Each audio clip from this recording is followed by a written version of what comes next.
guys. So you're welcome to today's class. Now today we're talking about the three weekend activities that you can do to improve your trading, right?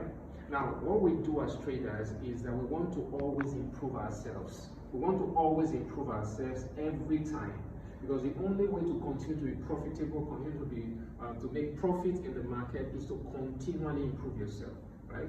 And now you're going into the weekend. What should your activities be as a trader going into the weekend, right? So that's what we want to talk about today. 3 activities, weekend activities to improve your trading. Number 1, your trading system. Your trading system.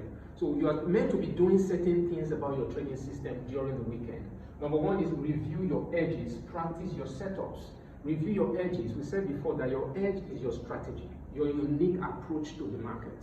That's what you want to review. Review it. Look at all the parameters you have set. Is it support and resistance? Is it trends? Is it whatever it is your system is, right?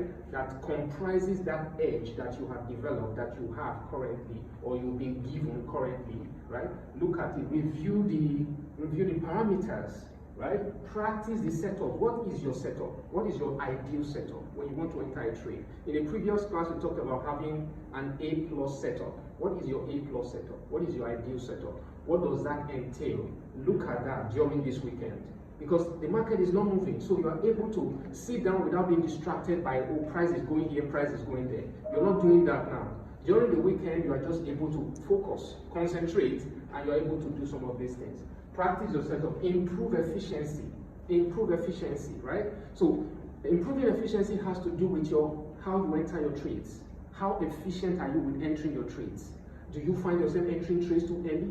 Or do you find yourself missing out on trades because you just didn't enter? Because you are too perfectionist in your approach, right? You're too much of a perfectionist in your approach. Is that a problem? You know, that's what we mean by improved efficiency. Okay? Then the next thing is study charts. Study your chart. Review past trades. So look into the market. What instruments are you trading? Are you trading Euro USD? Are you trading gold? Are you trading GBP USD? You know, look at your setup. Look at your chart for that particular instrument, right? Study, review your past trades. What was your trade like? What were the trades you took this week on that particular instrument you're trading? What were those trades? How did they play out? What would you say worked well for you with those trades? What would you say what didn't work well for you with those trades? So those are the things you want to be reviewing. Look at your past trade. Correct the mistakes that you made. So we talked about, in the previous class, we talked about journaling, how you have to take notes of your trades and all of that. The only way you can correct your mistakes is by documenting it. In trading, the only way you can correct your mistakes is by documenting it. When you document what the process that you have taken, the trades you've taken, you will be able to improve and get better. So correct your mistakes. Create plans for next week. Create plans for next week. What is the plan for next week? What are you trading? How are you going to be trading next week? You need to have a plan for that. Now, obviously, you probably have a plan already. It's just for you to look into it again. Refresh your mind with the plans you already have. Because in trading, you don't need to be changing too many things, right? So look at the plan you already have. Look at what you want to change, what you want to shift, what you want to adjust. All of that is very important, right? Possible scenarios. What is it that's likely to play out? You need to be able to think about the market before it happens.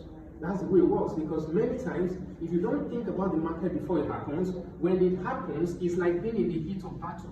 When you're in the heat of battle, that's not the time you are not able to think effectively during the heat of battle.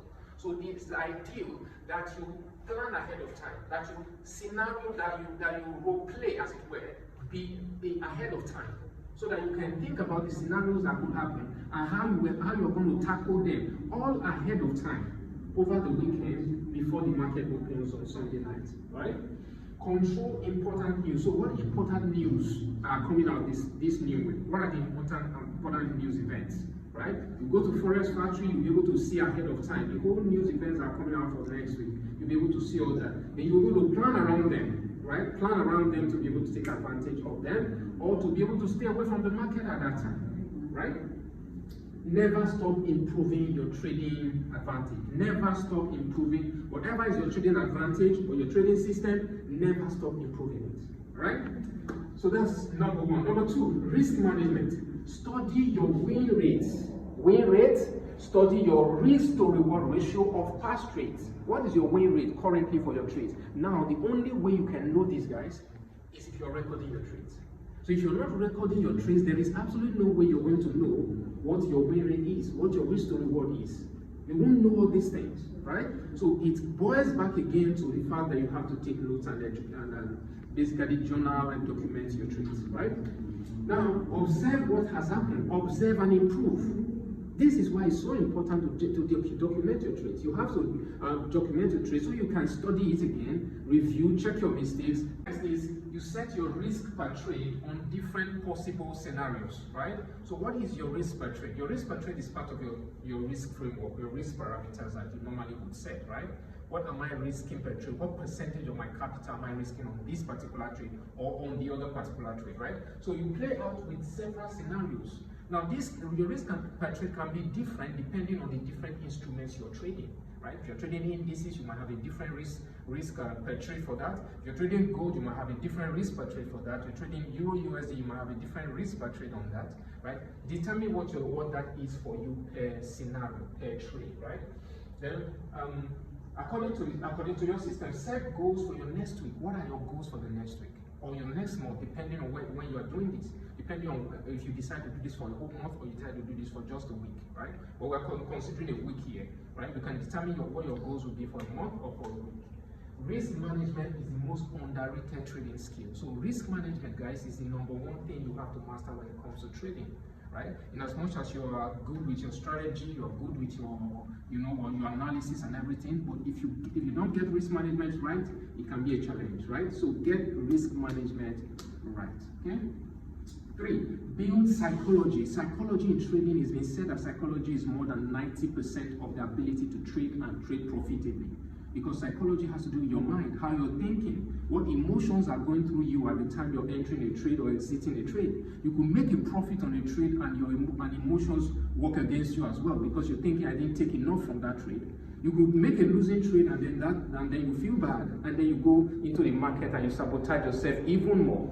So psychology is so important that in some cases psychology might be affecting your trade and you won't even know what it is because every other thing seems to be working. But psychology becomes the issue in this case, right? Now, build confidence in your system, check efficiency, build confidence in your system. The system that you have, do you have confidence in it? Do you believe that you can do it? Even if you make a few losing trades, do you lose confidence in your system or do you maintain confidence in your system? So you have to maintain confidence in your system, right? Review past trades, study your fear and greed meter, basically, your fear and greed meter. Now, when you look at your trade, when you look at the trades that you've taken before, did they play out well? Did you make a losing trade? But what was your fear and greed meter at that time? What was the read on your fear or your greed at that time? You have to be able to look at those things and think about it. Was I greedy on this trade? Did I over leverage myself because of greed? Was I fearful? Did I exit this trade too early? What is it that did I exit this trade because I wasn't confident in the trade I was taking, right? So all of that is very important, right? Keep a long-term thinking. Keep a long-term thinking. Focus on blocks of trades rather than on one trade, right? So when we talk about a block of trade, look at 100 trades or 50 trades. Focus on that block. When you focus on that block, then you'll be able to use the law of probabilities in your favor, where you are able to assess a block of trades rather than a few trades. Because if you look at only one trade, you may lose a trade and you feel bad. But when you measure your trades over a block like 50 trades, for example, you're able to get a proper assessment of your trade and of your trading system. All right? You can do it. You can do it, right? So I will see you guys on the next.